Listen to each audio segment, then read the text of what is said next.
Alright guys, welcome back to the next video on the channel, and today we're going to do a tier list on flying type Pokemon. But I would like to say thank you for your patience with uploads recently. I've had some really bad mouth ulcers and could barely talk for a few days, so thank you for staying around the channel. I have been trying to upload some shorts when I can. Quick content's easy to do because I do have some numbing stuff in my mouth, but we are on the mend, so hopefully back to a normal upload schedule soon. However, let's get into this. This one's going to be a quick one. Flying types, there isn't that many, but there is some also really good Pokemon in here, with some really good potential Pokemon as well. Right, let's start off with the Mega Pokemon in this category. So, Mega Pidgeot, highest damage Pokemon with the moveset of Wing Attack and Brave Bird. To be honest, it's one of my favourite designed Mega.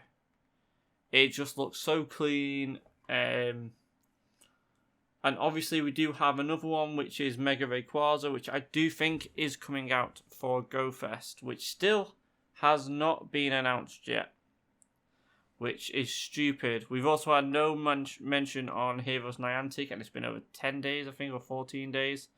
So Niantic are really not listening to us. Plus, they've just announced a new game as well, which means there's going to be less resource on Pokemon Go. So it does look like they really don't want this game to be any further than what it is. And they're just trying to move on from... That's my opinion anyway. If you're going to make a few new games, you're going to want to get rid of the older ones, which you think might be over. And this might be one of them, which I hope if that is the case, someone else can buy it and make it a better game. But anyway, let's move on from that. Mega Rayquaza, I do think it's going to come in GoFest. I think it's going to be insanely powerful, and you are going to need, I reckon, at least 8 to 10 people to take that raid down. It is obviously a quad week to ice, so that might go into the effect on how much power it has. But then it might just be more people needed, higher CP, that kind of thing. So let's go through the normal type Pokemon before we go into the shadow types. So we do have the best Pokemon in this category, which is Moltres, with the moves Wing Attack and Sky Attack. But as you can see there, the difference in damage from Moltres to Mega Pidgeot is huge.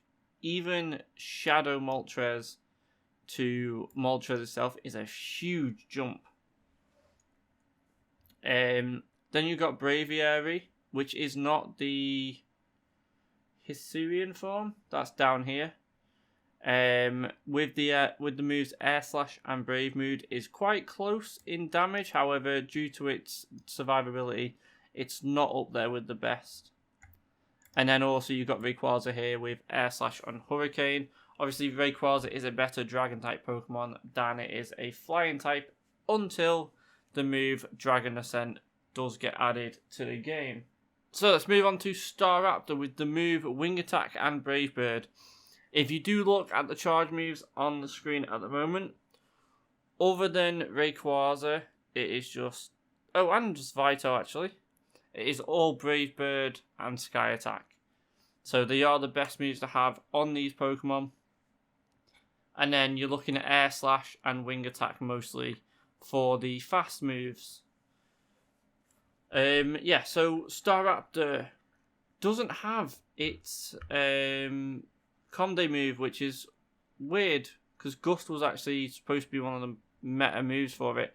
But that actually has a better damage output, same as Honchkrow, than the Moltres and Rayquaza. However, survivability of them Pokemon are that low that it doesn't survive as long to do more damage, which is unfortunate. Let's just move down a bit further. So you've got Galarian Moltres.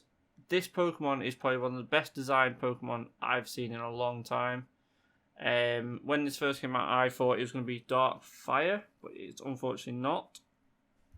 I do think it's an improvement from the Moltres, and then once it's shiny as well, and it looks like a Cantonian